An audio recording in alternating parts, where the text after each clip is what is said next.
Good morning.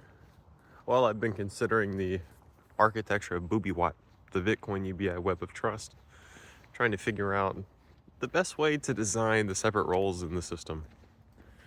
You have your basic user, the normie, who comes to access the thing and get their money. And when they're going to a web app on their smartphone, a lot of governments, a lot of countries are going to try to block this, and Apple and Google, we can just assume, are going to try to block this. So, how do we become resilient? Well, everybody can read and write to the Bitcoin blockchain pretty much. So I suggest that is where we should hold information about the participants who are valuable and have good reputation in the community. So I would call this an aggregator index.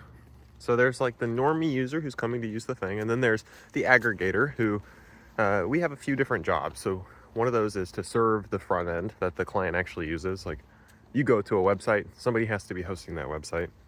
And then when you're participating in the network and you're sending transactions, somebody has to bundle up all those transactions. That's the bundler. And then to make sure that that information is useful to us later, we have to make sure that it's referenced on the Bitcoin blockchain. So then we have somebody to anchor that information on chain. And so those are kind of the core responsibilities. It's not clear to me that this should just be bundled up into one role. We could just say that it's the aggregator's job. Well, it could be kind of three different participants' jobs, and if there's going to be an index of aggregators, then perhaps we can break that down even further. So yeah, that's what I'm considering today, and also trying to work out, if we break up this participant of the aggregator into a few different roles, then what kind of incentives do we need? What kind of bindings, economic and reputational? So yeah, just going to be doing some thinking about that, and then also making sure that the aggregator index, when people are submitting information and stamping it onto the blockchain, that's going to get more expensive over time on Bitcoin.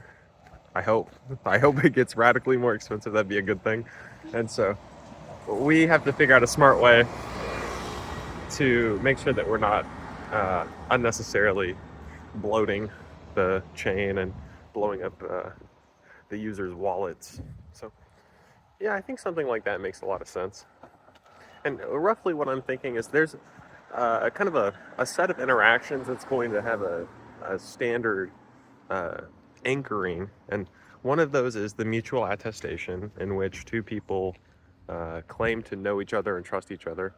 And so that shared relationship is going to be stamped on chain.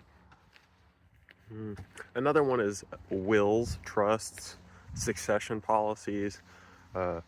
Bitcoin's going to be the last thing that moves in this system. So when you set up a succession policy with your guardians, under the hood, it will be creating the rules of inheritance that you've set up. And then also, I'll build it such that over time, when you keep interacting with friends, that dead man switch kind of continually gets kicked down the road. So we could just say it'll trigger like a year out or something. And then as long as nobody interacts with the protocol, the dead man switch triggers and your inheritance is distributed.